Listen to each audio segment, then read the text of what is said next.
नमस्कार दोस्तों, कैसे हैं आप लोग। उम्मीद करता हूँ खुश होंगे, मज़े में होंगे। स्वागत है आपका मेरे चैनल स्टोरी टेलर सीपी में। मैं हूँ आपका दोस्त, आपका यार, स्टोरी टेलर सीपी, आपका सूत्रधार। तो चलिए दोस्तों, इसी नोट पर आज की वीडियो शुरू करते हैं। आज के वीडियो में मैं आपको सुनाने वाला हूँ स्वाहा नॉवल का 16वां पार्ट। इसके बाकी के 15 पार्ट्स आप ऑलरेडी सुन चुके होंगे, और अगर आपने नहीं सुने तो उनके लिंक्स आपको ऊपर आई बटन से मिल जाएंगे। तो चलिए दोस्तों, ज्यादा देरी ना करते हुए शुरू करते हैं स्वाहा नॉवल का 16वां पार्ट। मैं जो आ गई, तुम आई नहीं लाई गई हो। जानती हूँ काला चिराग मुझे लेकर आए हैं, रेखा बोली। बहुत ही अच्छा और नेक दिल इंसान है वो। उस चमगादड़ के बच्चे का नाम इतने सम्मान के साथ ना लो, वो तुम्हें तुम्हारी दुनिया से नहीं लाया है, बकाल गुस्से से बोली। अच्छा, फिर कौन लाया है? रेखा उसे घूरने लगी। मेरा भाई लाया है, बकाल ने बताया। कौन भाई? रेखा की समझ में नहीं आया। वो भाई जिसने तुम्हें डायरी भेंट की थी। तुम्हारे भाई का नाम राकल तो नहीं? हाँ, मेरे भाई का नाम राकल है, और ये नाम तुम्हें इस चमगादड़ के बच्चे ने बताया होगा। उन्होंने नाम ही नहीं, तुम्हारे भाई की खूबियां भी बताई थी। वो क्या? यही कि राकल एक शक्तिशाली, अय्याश, विलासी, रंगबाज शख्स का नाम है। ज्यादा बकवास मत करो, बकाल विफर उठी। ये मैंने नहीं कहा, मैं तो उसकी एहसानमंद हूँ। उनकी दी हुई डायरी से मुझे अपने अज्ञात अतीत का पता मिला। रेखा ने होशियारी से बात का रुख बदलते हुए कहा। कहाँ है वो डायरी? बकाल का लहजा नर्म हुआ। यहाँ है, मेरे पास, मेरे बैग में, रेखा ने बताया। निकालो, बकाल ने आदेश दिया। इंद्रजीत खामोश निगाहों से उसे देख रहा था। बकाल अभी तक उससे संबोधित नहीं हुई थी। रेखा डायरी निकालने के लिए उठी तो उसका ध्यान इंद्र की तरफ गया।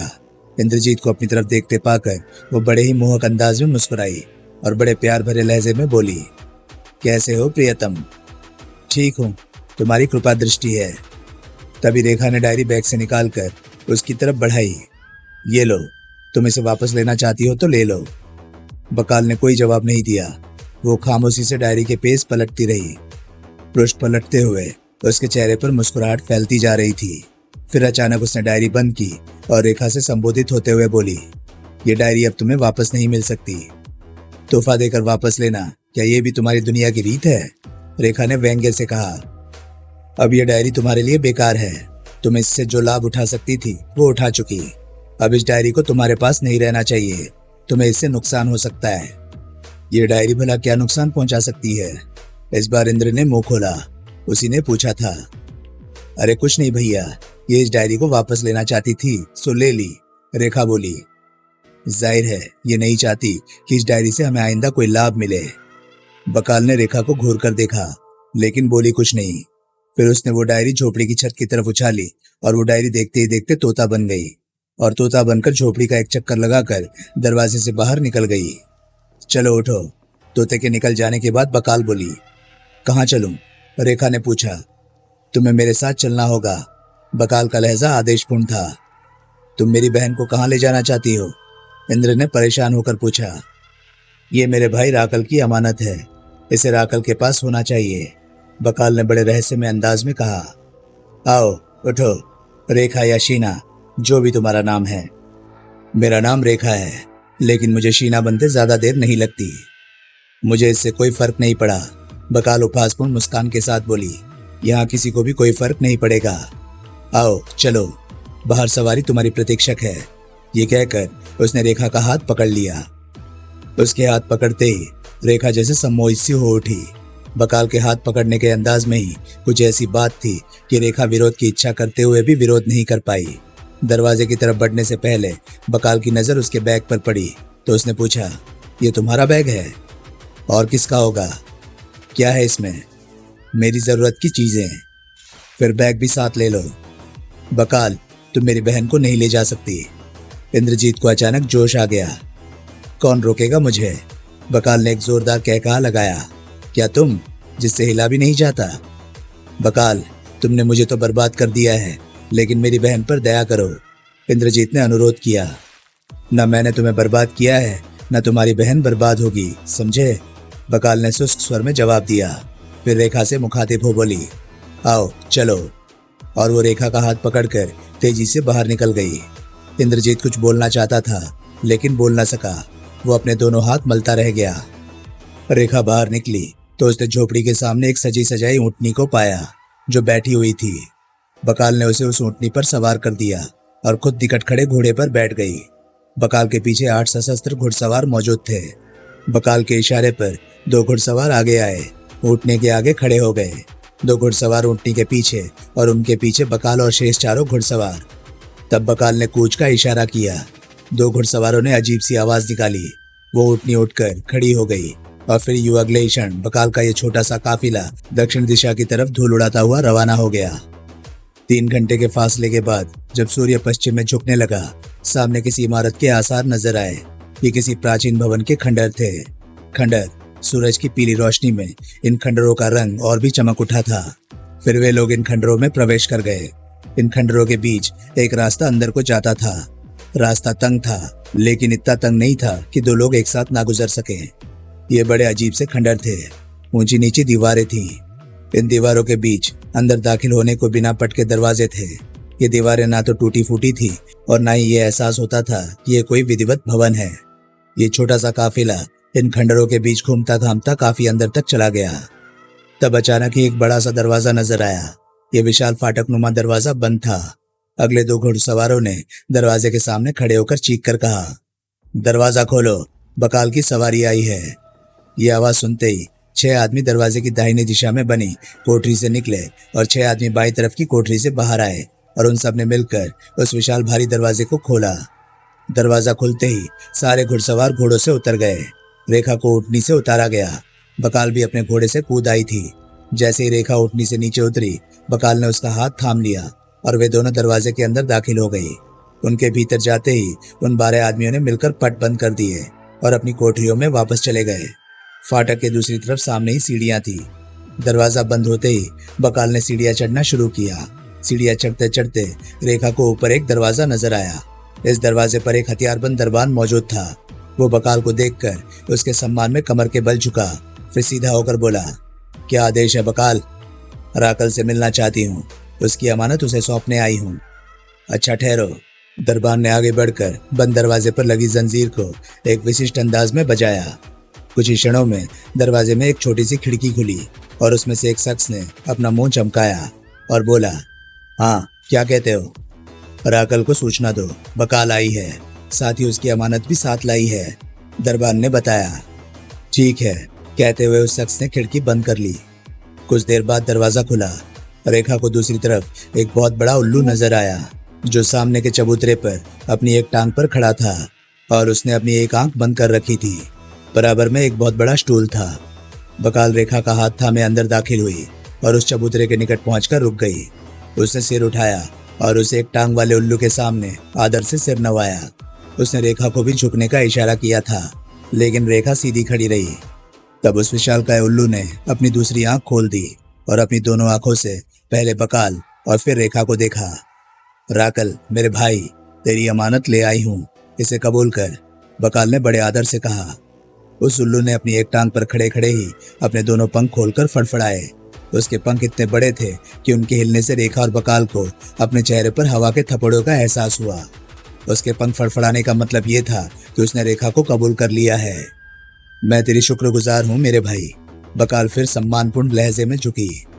तभी बराबर वाले विशाल स्तंभ के पीछे से एक के बाद दूसरी औरत निकलती नजर आई। वे 7 औरतें थीं। चित्ताकर्षक सफेद रंग, गोल खूबसूरत चेहरे, एक जैसे छोटे कद, एक जैसा सुर्ख रंग का लिबास। शायद उनके चेहरे भी एक जैसे ही थे। अगर कोई अंतर था भी तो वो एक नजर में देखने में महसूस नहीं होता था। वे औरतें पंक्तिबद्ध चलती हुई उस विशालकाय उल्लू के पीछे से घूमती सीढ़ियां उतरकर रेखा के गिर्द घेरा डालकर खड़ी हो गई। फिर इन 7 औरतों में से 2 ने रेखा का हाथ पकड़ लिया। तीसरी औरत ने उसे पीठ से कोमलता से आगे धकेला। वे दोनों औरतें रेखा के हाथ थामे आगे चलने लगी। शेष 5 उसके पीछे चल दी। वे सीढ़ियां चढ़कर उस उल्लू के पीछे आई और वहां से बढ़कर स्तंभ की ओट में चली गई। रेखा ने देखा कि स्तंभ के पीछे की तरफ एक दरवाजा था जो नीचे से नजर नहीं आता था। इस दरवाजे में से सीढ़ियां नजर आ रही थी जो नीचे की तरफ चली गई थी। वे दोनों औरतें रेखा का हाथ पकड़े नीचे उतरने लगी। रेखा के चले जाने के बाद बकाल राकल से मुखातिब होकर बोली, राकल, मेरे भाई, मुझे तुमसे कुछ बात करनी है। बकाल की बात सुनकर उस विशालकाय खौफनाक उल्लू ने उसे घूर कर देखा, फिर अपनी एक आंख बंद कर ली और सोचता रह गया। बकाल ने महसूस कर लिया कि राकल अब यहाँ नहीं है, सो वो भी सीढ़ियां चढ़कर स्तंभ के पीछे पहुंची और दरवाजे में प्रवेश करके तेजी से सीढ़ियां उतरने लगी।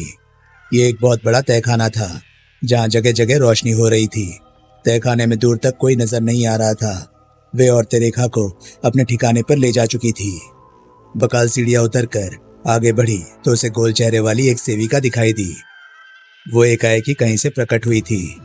वो बकाल को देख उसके सामने आदर से सिर नवाकर खड़ी हो गई। राकल कहाँ है?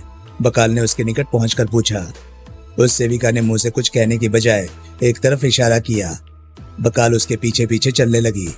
यूं वो विभिन्न दरवाजों के सामने से होती हुई एक बड़े से दरवाजे के सामने आकर रुक गई, और जब बकाल भी उस दरवाजे के सामने पहुंच गई तो वो सेविका उल्टे कदमों से लौट गई।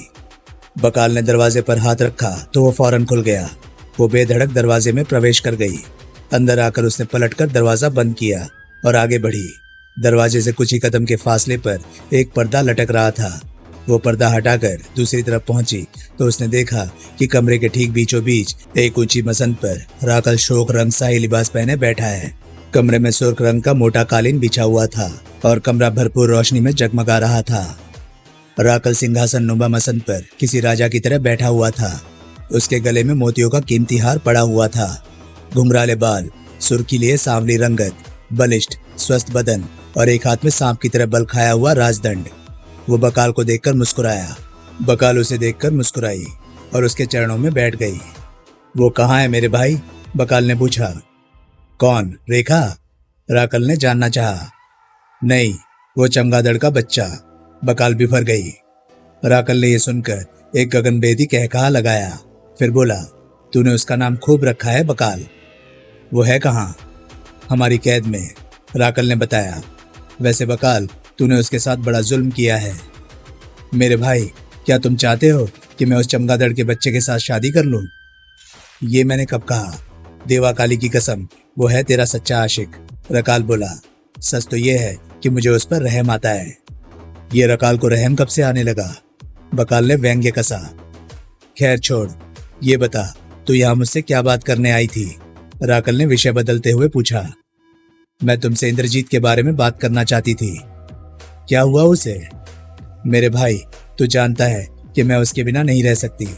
बकाल ने अपनी इच्छा स्पष्ट की। मैं उसे जीवन भर के लिए अपना बनाना चाहती हूँ। उसके लिए तू अमल कर तो रही है? राकल संजीदा दिखने लगा। उसका क्या बना? वो एक लंबा अमल है, अभी आरंभ ही हुआ है, जाने उसमें कितना वक्त लगे। बकाल ने समस्या बताई। वक्त की क्या चिंता है? वक्त की तो मुझे बिल्कुल परवाह नहीं है। परवाह मुझे उस चमगादड़ के बच्चे की है। वो निरंतर मेरे खिलाफ साजिशों में लगा हुआ है। मुझे उसकी सूरत से भी नफरत है। मैं चाहती हूँ कि उसे आंसुओं की दीवार में चुनवा दिया जाए। वो जब तक जिंदा रहेगा मुझे बेचैन और अशांत करता रहेगा। ये काम इतना आसान नहीं है। सरदार कोलाना अपने काले चिराग जैसे महत्वपूर्ण बंदे की मौत पर तूफान खड़ा कर देगा। मैं कुछ नहीं जानती मेरे भाई, मुझे इस काम को आसान बनाना होगा। बकाल ने जिद की। अच्छा ठीक है, तू परेशान न हो, मैं करता हूँ कुछ। राकल ने उसे बहलाना चाहा। मैं उसे आंसुओं की दीवार में चुना हुआ देखना चाहती हूँ। इस काम को बहुत होशियारी से करना होगा। राकल सोचपूर्ण लहजे में बोला। पूरी गोपनीयता के साथ करना होगा। मैं जानती हूँ कि तू चाहेगा तो 1000 रास्ते निकाल लेगा। बकाल की आंखों में आशा की चमक भर आई थी। अच्छा, अब मैं चलती हूँ। तुझे रेखा का साथ मुबारक हो। वो कहाँ है? राकल ने पूछा। सेविकाएं उसे तैयार कर रही होंगी। थोड़ा धैर्य करो, आने ही वाली है। बकाल अपनी मुस्कान दबाते हुए बोली। वैसे तू उसे वहां से लेकर आया खुद, वो तेरी अय्यारी को उम्र भर नहीं समझ सकती। इस पर राकल ने फिर एक जोरदार कहकहा लगाया और फिर अपनी राजदंड से दिखती लाठी का सहारा लेकर उठ खड़ा हुआ। उसने इस राजदंड को बैसाखी की तरह अपनी बगल में दबाया और अभी मसन से उतरकर वो 2 कदम ही चला था कि देखते ही देखते नजरों से ओझल हो गया। फिर बकाल भी उठी और वो पर्दा हटाकर दरवाजे से बाहर निकल गई। बकाल के बाहर जाते ही राकल फिर अचानक प्रकट हो गया और अपने राजदंड को बैसाखी की तरह बगल में लगाए फिर मसंद पर आ बैठा। उसके होठों पर मुस्कुराहट थी और आंखों में ख्वाहिशों के दिए टिमटिमा रहे थे। तभी दरवाजे पर दस्तक हुई और राकल बोला, आ जाओ। पर्दा हटाकर दोनों औरतें उसके सामने आकर खड़ी हो गई। उन दोनों के सिर झुके हुए थे। क्या हुआ? राकल ने पूछा। वो ना स्नान करती है, ना लिबास बदलती है और ना ही यहाँ आने के लिए तैयार है। क्या तूने उसे बताया कि उससे कौन मिलना चाहता है? नहीं, हमने उसे तेरा नाम नहीं बताया है। वैसे वो काले चिराग के बारे में बार बार पूछती है। उससे कहो कि उसे राकल ने बुलाया है। राकल से मिल लो, वो उसे काले चिराग से मिलवा सकता है। राकल के होठों पर धूर्तापूर्ण मुस्कान थी। ठीक है। दोनों सेविकाओं ने सिर नवाया और उल्टे कदम चलती हुई पर्दे के पीछे चली गई। वो दोनों दरवाजे से निकलकर तेज तेज चलती उस जगह पहुंची जहां रेखा को रखा गया था। रेखा मसहरी के कोने पर सिर झुकाए बैठी थी। वो कुछ समझ नहीं पा रही थी कि क्या करे। हालात ने इस कदर से और विपरीत दिशा में पलटा खाया था कि बेबस होकर रह गई थी। उसने तो सोचा था कि काले चिराग की मदद से अपने भाई को लेकर अपनी दुनिया में चली जाएगी और वहां पहुंचकर उसका उपचार करवाएगी। वो अपने भाई को पूर्णतः स्वस्थ देखना चाहती थी और फिर अभी तो उसके जीवन का अति महत्वपूर्ण काम बाकी है। अभी उसे अपने भाई की बर्बादी और बाप की हत्या का प्रतिशोध लेना है। वो रमाकांत को किसी कीमत पर नहीं बख्शेगी। उसे एक न भूलने वाला पाठ पढ़ा कर रहेगी। और यहाँ तो पासा ही पलट गया था। वो मंजिल के करीब आकर अचानक मंजिल से दूर हो गई थी। काला चिराग बंदी बना लिया गया था। वो एक हमदर्द इंसान था। ये सत्य था कि वो रेखा की मदद अपने स्वार्थ हेतु यानी बकाल को पाने के लिए कर रहा था, लेकिन उसकी इस चाहत से उसके भाई को भी तो छुटकारा मिल रहा था। अब जाने काले चिराग के जहन में क्या मंसूबा, कैसी योजना थी। काश बकाल कुछ देर और ना आती तो काला चिराग उसे अपनी योजना बता चुका होता और उस पर अमल करके अपने भाई की मुक्ति के लिए संघर्षरत होती। अब वो एक गहरे कुएं में थी जिसके पानी में वो तैर तो सकती थी लेकिन उसमें से निकल नहीं सकती थी। दरवाजे पर आहट हुई। रेखा ने सिर उठाया तो अपने सामने दो सेविकाओं को पाया। वो अपनी शक्लो सूरत से जुड़वा बहने लगती थी। वे उसके निकट आकर बड़े अदब से खड़ी हो गई, फिर उसके सामने जरा सी झुकी और सीधी हो गई। उनमें से एक बोली, तुझे बुलाया है। अजीब अंदाज था ये बातचीत का। किसने बुलाया है? रेखा ने पूछा। राकल ने, बताया गया। तो चलो। रेखा ये सुनते ही अपना बैग कंधे पर डालकर चलने के लिए तैयार हो गई। ऐसे नहीं, दासी बोली। फिर कैसे? रेखा ने पूछा। पहले स्नान कर लो, तुम थक गई होंगी। नहा धोकर लिबास बदल लो, फिर चलो। नहीं, मैं थकी नहीं हूँ। मैं फौरन राकल से मिलना चाहती हूँ। मेरा भाई रेगिस्तान में जाने कैसा होगा। हमें नहीं मालूम कि तू क्या कह रही है, दासी धीमे से बोली। तुम्हें समझने की जरूरत भी नहीं है, रेखा बेचैन सी बोली। तुम लोग बस मुझे राकल के पास ले चलो। इस तरह राकल नाराज होगा तो उसका आदेश मान लेगी तो वो तुझे काला चिराग से मिला देगा। उसने यही कहा है, दासी बदस्तूर धीमे से बोली थी। रेखा चौंकी। दासी के इस कथन से उसे राकल की नीयत का अंदाजा करने में देर न लगी। उसका दिमाग घूम गया। वो बिफर कर बोली, राकल से जाकर बोलो कि आने से इनकार कर दिया है। नहीं, ऐसा ना करो, दासी सहम कर बोली। आप उसके क्रोध से वाकिफ नहीं। जो मैंने कहा है उससे जाकर कह दो। रहा उसका गुस्सा तो वो मैं देख लूंगी। उसने मुझे समझा क्या है। एक बार और सोच ले। दोनों दासियां जाते जाते रुक गई। सोच लिया, इज्जत है तो सब कुछ है, इज्जत नहीं तो कुछ भी नहीं। तुम जाओ। दासियां सहमी सहमी सी कमरे से निकल गई। रेखा का दिमाग तप रहा था। वो गुस्से में कमरे में चहलकदमी करने लगी। तपते जहन में सोचे बवंडर बन चली थी। आखिर उसने मुझे समझ क्या रखा है। ये किस तरह के दुष्ट लोग हैं। एक ये इसकी बहन है जिसने मेरे भाई पर कब्जा कर रखा है, जोर जबरदस्ती से काम ले रही है, और एक ये है जो मुझ पर कब्जा जमाने की सोच रहा है। आखिर वो काला चिराग भी तो है। उसने तो कभी गलत निगाहों से नहीं देखा। हालांकि मैं उसके साथ रही। वो एक सच्चा और नेक दिल आदमी था। जाने राकल ने उसका क्या हर्ष किया होगा। आह, चाहत ने उसे कहीं का नहीं छोड़ा। एक ऐसी औरत के पीछे बर्बाद हो रहा था जो उससे सीधे मुंह बात करने को तैयार न थी। बकाल का दीवाना है वो, और बकाल उसे चमगादड़ का बच्चा कहकर पुकारती थी। वो ऐसा क्यों कहती थी? महज अपमानित करने के लिए, या इसके पीछे भी कोई भेद था? भेद? और तब रेखा को याद आया कि जब काला चिराग उसे महल में लेकर गया था तो वहां कोई नहीं था, और रेखा के पूछने पर क्या यहाँ कोई नहीं है तो काला चिराग ने उसे जो मंजर दिखाया था वो बड़ी बड़ी चमगादड़ों का था। फिर रात जब वो सोई थी तो आंखें बंद करते ही वो उसको एक पत्थर पर सोता पाती थी और उसके इर्द गिर्द चमगादड़े ही दिखाई देते थे। सोचों में अंदेशों का जहर घुलने लगा। कहीं काला चिराग कोई ऐसा ही प्राणी तो नहीं? वो सोचते सोचते रुक गई। क्या ऐसा कुछ भी हो सकता है? कहीं वो चमगादड़ तो नहीं? हाँ, नहीं। ये सोचकर ही रेखा को पसीना आ गया। वो अभी इन्हीं कल्पनाओं में उलझी हुई थी कि अचानक दरवाजा खुला और राकल मुस्कुराता हुआ अपने राजदंड को बैसाखी बनाए बड़े इत्मीनान से अंदर दाखिल हुआ। रेखा टहल रही थी। वो फौरन घबराकर मसहरी पर बैठ गई। राकल उसके करीब आकर रुक गया। मुझे पहचाना? उसके चेहरे पर एक शैतानी मुस्कुराहट थी। जी हाँ, पहचान लिया। आपके तो मुझ पर बहुत से एहसान हैं, रेखा खुद को संभालते हुए बोली। और मैं, लेकिन राकल ने उसकी बात काटते हुए कहा, आपके नहीं, तेरे कहो। उसने अपने एक हाथ की उंगली इनकार में हिलाई। तेरा कहो, यहाँ तेरा कहा जाता है। ये तो दुष्टता है, रेखा बोली। हमारे यहाँ इसे दुष्टता नहीं समझा जाता। अच्छा खैर, मैं ये कह रही थी कि मैंने तुझे बुलाया था, तू आई क्यों नहीं? तू नहीं जानती कि राकल से इनकार का क्या मतलब होता है? नहीं, मैं नहीं जानती। तो क्या? ठीक है, मैं ही तुझे बतलाता हूँ, पर पहले ये भी सुन ले कि सच ये है कि मैं तुझसे प्यार करता हूँ। रेखा बिफर उठी, फुंकार कर बोली, और मैं तेरी सूरत पर थूकने के लिए भी तैयार नहीं। आखिर तू भी चुड़ैल बकाल का भाई निकला। राकल के लिए रेखा के ये तेवर और उसका ये जवाब अप्रत्याशित था। वो एक क्षण के लिए सिटपिटा गया, सहम गया, पर फिर उसने फौरन ही खुद को संभाल लिया। उसे एक कमजोर इंसान, वो भी एक औरत से डरने की भला क्या जरूरत थी? राकल ने अपना एक अमल किया और रेखा चकरा कर रह गई। राकल ने सांप की तरह बल खाया हुआ अपना राजदंड अपनी बगल से निकाला और उसे मध्य से पकड़कर अपना हाथ ऊपर उठाया और अपनी एक टांग पर नाचना शुरू कर दिया। रेखा मसहरी पर बैठी थी। मसहरी कमरे के ठीक मध्य में थी। राकल ने मसहरी के गिर्द नाचते हुए चक्कर लगाने शुरू कर दिए। वो बिल्कुल मलंगों की तरह नाच रहा था। हालांकि उसके पैर या हाथ में घुंघरू नहीं थे, लेकिन छमछम की आवाजें आ रही थी। लंगड़े राकल के इस बेहुदा अमल पर रेखा चकरा कर रह गई। वो परेशान सी उसे नाचते हुए देख रही थी। रेखा का ख्याल था कि यह लंगड़ा प्रेत उसके इनकार पर, सख्त जवाब पर उसे कोई सख्त सजा देगा, लेकिन यहाँ तो मामला ही उल्टा हो गया था। वो क्रोधित होने की बजाय नाच रहा था, वो भी एक टांग पर। उसके नाच में एक विशेष निपुणता थी और वो बेहद तेजी से नाच रहा था, और ये तेजी क्षण प्रतिक्षण बढ़ती जा रही थी। उसके होठ सख्ती से भींचे हुए थे और निगाहें रेखा पर केंद्रित थी। उसको इस कदर तेजी से घूमते देखते रहने पर रेखा को चक्कर आने लगे थे, लेकिन राकल तो जैसे इस क्षण जुनून के हवाले था।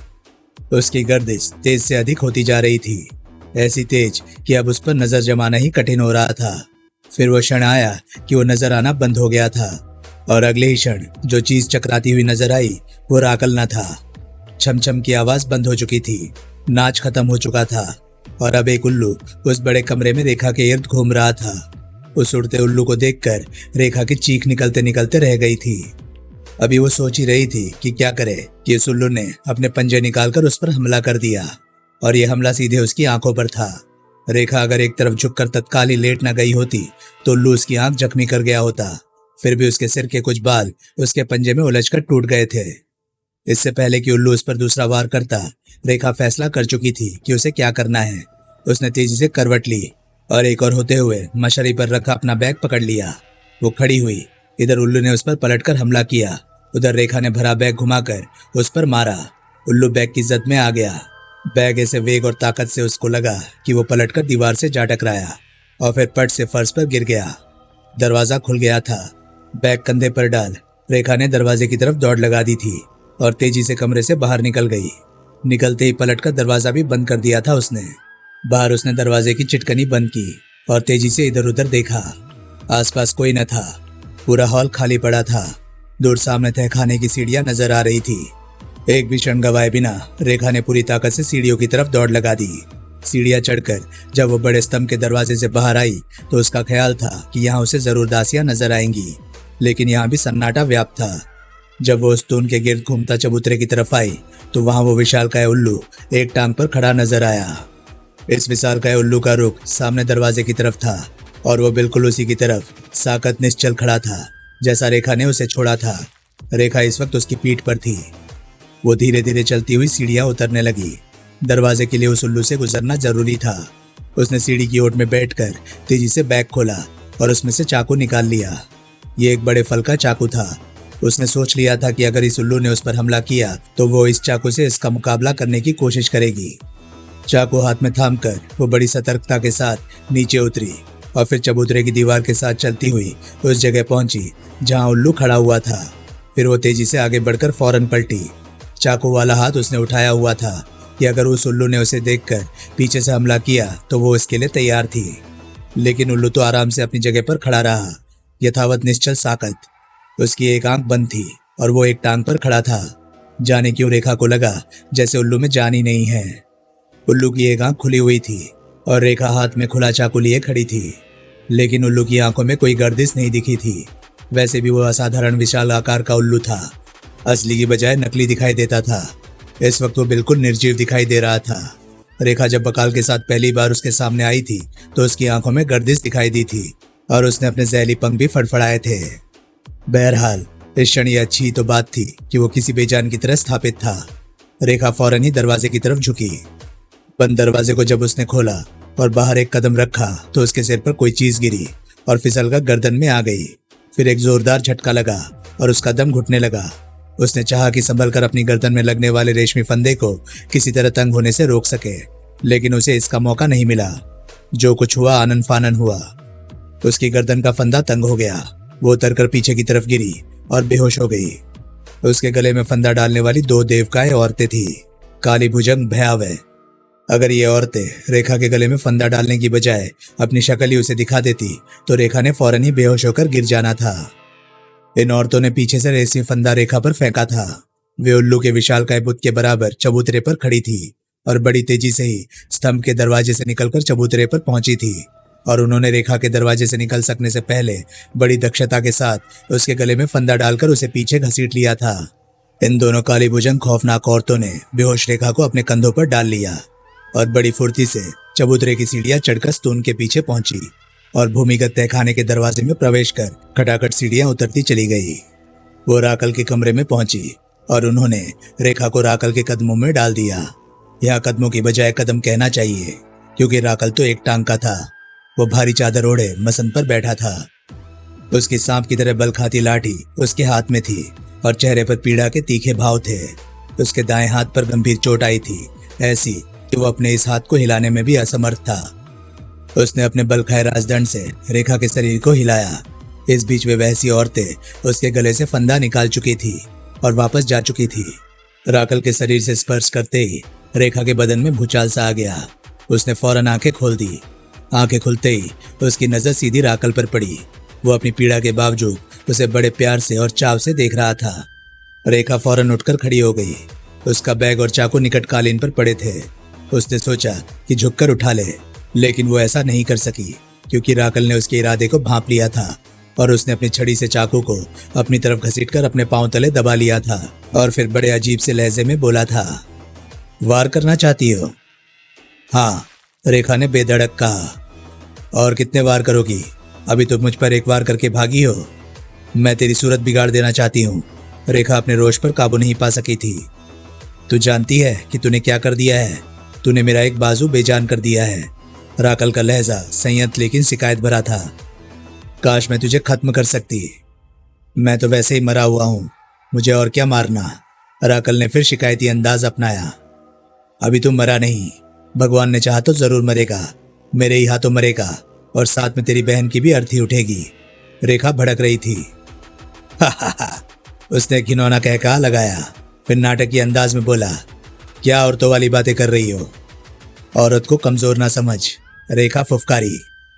तू नहीं जानती कि तू कहाँ है। तू ये नहीं जानती कि तू किसकी कैद में है। तेरी खुद की अर्थी उठने में यहाँ देर नहीं लगेगी। राकल ने अब तेवर बदले। मेरा चाकू मुझे दे दे, रेखा ने जैसे धमकी दी। ले उठा ले, कहते हुए उसने चाकू में ठोकर मार दी। चाकू रेखा के पैरों में आ गया, पर फिर रेखा जैसे ही चाकू उठाने के लिए झुकी, राकल ने उसके सिर पर अपनी भारी छड़ी से वार किया। रेखा झुकी झुकी वहीं त्योराकर गिर पड़ी। अब राकल ने बैठे बैठे अपनी छड़ी मसन पर खटखट बजाई और ये आवाज सुनते ही वही दोनों वहशी औरतें पर्दा हटाकर अंदर आ गई। उठाओ इसे और कैद खाने में फेंक दो। 3 दिन भूखा रखो, जाओ। राकल दहाड़ा था। उन दोनों काली भुजंग औरतों ने उसे उठाकर कंधों पर डाला और कमरे से निकल गई। उन्होंने रेखा को इस मायावी धरती के कैद खाने के दरवाजे पर पहुंचा दिया। कैद खाने के इस दरवाजे से भी उन्हीं जैसी एक काली भुजंग देवकाय औरत बाहर आई थी। उसने एक नजर बेहोश रेखा को देखा जो उनके कंधों पर सोई हुई थी और फिर उसने उनसे संबोधित होते हुए पूछा, कौन है ये? हमें नहीं मालूम कौन है, एक औरत ने जवाब दिया। फिर यहाँ लाने का मकसद? राकल ने भेजा है। उसका हुक्म है, इसे 3 दिन तक भूखा रखना है। ठीक है, इसे नीचे लिटा दो। इसे बेहोश किसने किया है? राकल ने। ये कहकर उन औरतों ने रेखा को जमीन पर लिटा दिया। उसका बैग भी उसके साथ रखा और वापस चली गई। उस पहाड़ जैसी औरत ने रेखा को किसी गुड़िया की तरह अपने हाथों पर उठाया और फिर उसे एक कमरे में बंद करके बाहर से ताला लगा दिया। कुछ देर बाद जब रेखा को होश आया तो उसने स्वयं को एक छोटे से कमरे में बंद पाया। वो फौरन उठकर बैठ गई। विवेक जागा, हवास बहाल हुए तो उसने दरवाजे को झंझोड़ा। दरवाजा बाहर से बंद था। कमरे में कोई झरोखा या खिड़की इत्यादि भी नहीं थी। हाँ, काफी ऊंचाई पर एक रोशनदान जरूर था। रोशनदान बड़ा था, लेकिन इतना ऊंचा था कि रेखा उसमें से झांककर बाहर नहीं देख सकती थी। जमीन पर एक चटाई पड़ी हुई थी। शुक्र था कि उसका बैग उसके पास पड़ा था। रेखा ने बैग अपनी तरफ खींचकर उसकी तलाशी ली। चाकू बैग में नहीं था, जबकि उसकी बाकी चीजें बैग में ही थी। उसे याद आया कि वो चाकू उठाने के लिए झुकी थी कि कोई भारी चीज उसके सिर पर आकर लगी थी। फौरन अपने सिर पर हाथ फेरा। सिर में किसी प्रकार का जख्म, निशान या पीड़ा न थी। राकल ने उससे प्रतिशोध लिया था और उसे कैद खाने में डलवा दिया था। रेखा ने गहरी सांस ली। जो हुआ था वो उसकी आशाओं के विपरीत था। वो नहीं जानती थी कि राकल ने उसके बारे में कैसा आदेश दिया है। वो आगे के बारे में सोचती रही। उसे कैद की कठिनाइयों का एहसास न था, जबकि आलम यह था कि वे लोग उसे इस कोठरी में डालकर जैसे भूल ही गए थे। 2 दिन बीत गए और इस कमरे का दरवाजा किसी ने नहीं खोला। उसके कान किसी आहट को तरस गए थे। भूख के मारे उसका बुरा हाल था। एक छोटी सी सुराही में पानी मौजूद था और अब वो भी खत्म हो रहा था। उस पर कमजोरी छाने लगी थी। वो निढाल सी पड़ी थी। आंखें बार बार बंद हो रही थी। उस पर गशी बेहोशी के दौरे पड़ रहे थे। इस अवस्था में जबकि वो न होश में थी न बेहोश थी, जाग रही थी न सो रही थी, या फिर वो जैसे गहरी नींद में थी। रेखा को यूं लगा जैसे बड़े दादा हरिओम उसके करीब बैठे हुए हों। वही दादा हरिओम जिनके मृत्यु पूर्व के छोड़े पत्र ने ही रेखा के लिए इस वर्तमान घटनाक्रम के द्वार खोले थे।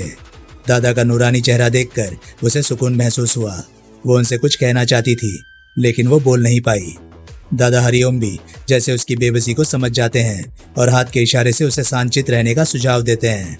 रेखा अब शांतचित्त थी, धैर्य धीरज वाली थी। उसने आंखें मूंद ली और सोने की कोशिश की। अपनी इस कोशिश में वो सफल रही थी या फिर सूद खो बैठी थी। कितनी देर वो इसी बेसुधी में रही और फिर जब उसकी आंख खुली या उसकी सूद लौटी और विवेक जागा तो उसे अपने पास कोई नजर नहीं आया। पर वो अब शांतचित्त थी, संयत थी। कसक थी तो बस इसकी कि काश बड़े दादा ने उससे बात की होती, पर ऐसा ना हो सका। पर अब एक नया हौसला उसके साथ था। वो अब तक अकेली और असहाय थी, पर अब दादाजी के हाथ अपनी पीठ पर होने का एहसास उसकी हिम्मत बढ़ा रहा था। वो धीरे धीरे उठकर बैठ गई। तभी एक आहट सी महसूस हुई। ये आहट दरवाजे पर नहीं हुई थी। ये आवाज ऊपर रोशनदान से आई थी। गिलहरी की आवाज के साथ ऊपर रोशनदान में कोई चीज लुढ़की थी। रेखा ने रोशनदान की तरफ देखा तो उसे गिलहरी की दुम दिखाई दी और फिर फौरन ही कोई चीज लुढ़क कर उस पर आ गिरी। रेखा ने ऊपर से गिरने वाली इस चीज को देखा तो उसकी खुशी का ठिकाना न रहा।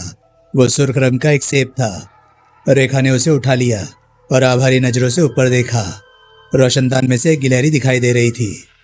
उसके देखते ही गिलहरी पीछे हट गई और नजरों से गायब हो गई।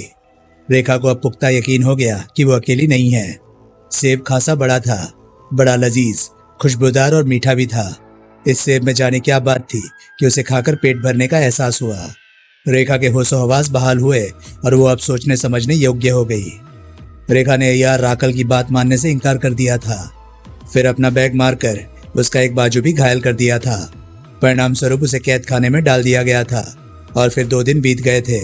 किसी ने भी पलटकर इस कमरे की तरफ देखने का कष्ट नहीं किया था। दरवाजा बंद था। फरार होने का कोई रास्ता न था। छत के करीब एक रोशन था भी तो रेखा की पहुंच से बहुत दूर था। रेखा नहीं जानती थी कि इस रोशनदान के उस तरफ क्या है। काश वो किसी तरह रोशनदान से बाहर का निरीक्षण कर पाती।